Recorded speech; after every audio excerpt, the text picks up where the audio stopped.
মাত্র কয়েক ঘন্টার অপেক্ষা, তারপরেই 22 লক্ষ পরিবারের যে রিজিকের ব্যবস্থা, নবম জাতীয় পে স্কেলের চূড়ান্ত সুপারিশ হাতে পাবেন মাননীয় প্রধান উপদেষ্টা।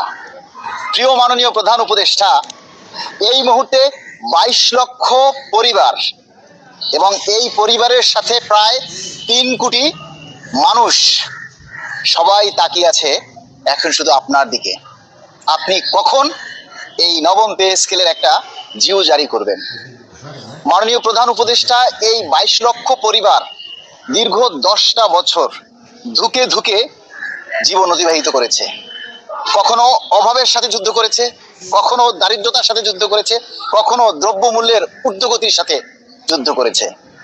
এখন 22 লক্ষ পরিবার ক্লান্ত, আর পারছে না।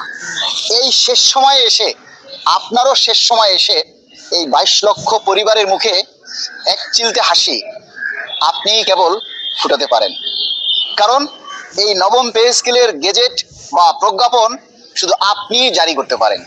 তাই আপনার কাছে আমাদের শেষ প্রত্যাশা, এই শেষ সময়ে এসে একটা ইতিহাস সৃষ্টি করে যান, যেটা অতীতের কোনো অন্তর্বর্তীকালীন সরকার বা কেয়ারটেকার গভর্নমেন্ট কেউ করতে পারেনি। সেই ইতিহাসটা আপনি তৈরি করে যান। এদেশের মানুষ আমরা যাতে বুঝতে পারি সত্যিই আপনি শান্তিতে নোবেল পাওয়ার উপযুক্ত।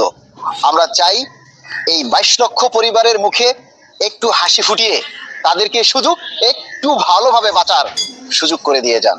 ধন্যবাদ মাননীয় প্রধান উপদেষ্টা, আপনাকে এবং আপনার দীর্ঘ হায়াত এবং আপনার সুস্থতা কামনা করছি। সবাই এই দাবিটি করুন এবং এই দাবিটি প্রচার করুন।